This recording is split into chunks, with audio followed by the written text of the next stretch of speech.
കേരളം ഒരു വലിയ തുറമുഖ സംസ്ഥാനമായി മാറാൻ പോകുന്നു.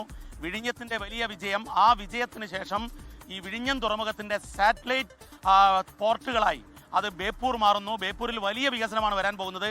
അതുപോലെ തന്നെ കൊല്ലം പോർട്ടിലും വലിയ വികസനം വരുന്നു.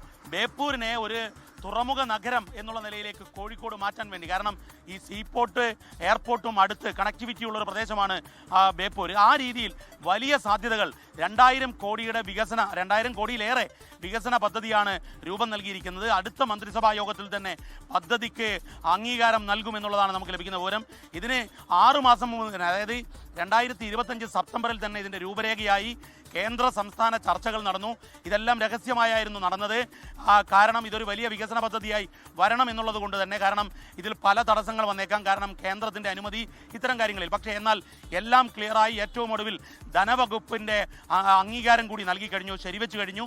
ഇനി ക്യാബിനറ്റിൻ്റെ അപ്രൂവൽ മാത്രമാണ് വേണ്ടത്. അതായത് ബേപ്പൂരിൽ ഒരു വലിയ തുറമുഖം PPP മാതൃകയിലാണ്, അതായത് വിഴിഞ്ഞത്തിൻ്റെ സമാന മാതൃകയിൽ പ്രൈവറ്റ് പബ്ലിക് പാർട്ടിസിപ്പേഷനിലാണ് ഈ വലിയ പദ്ധതി വരുന്നത്.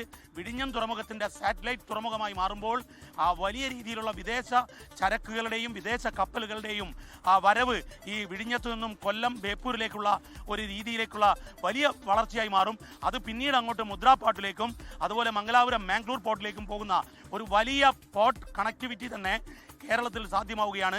ഈ വിഴിഞ്ഞത്തിൻ്റെ അനന്ത സാധ്യതയെ പൂർണ്ണമായും മലബാറിലേക്ക് പ്രയോജനപ്പെടുത്തുകയാണ് ഇതിലെ ഒന്നാമത്തെ ലക്ഷ്യം.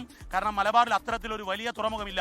അതുകൊണ്ട് ഒരു വലിയ ബൃഹത് പദ്ധതിയാണ് PPP മാതൃകയിൽ വിഴിഞ്ഞം മോഡൽ വികസനവുമായി എത്തുന്നത്. അടുത്ത മന്ത്രിസഭാ യോഗത്തിൽ ഇതിന് പദ്ധതിക്ക് അംഗീകാരം നൽകുമെന്നാണ് നമുക്ക് ലഭിച്ച വിവരം.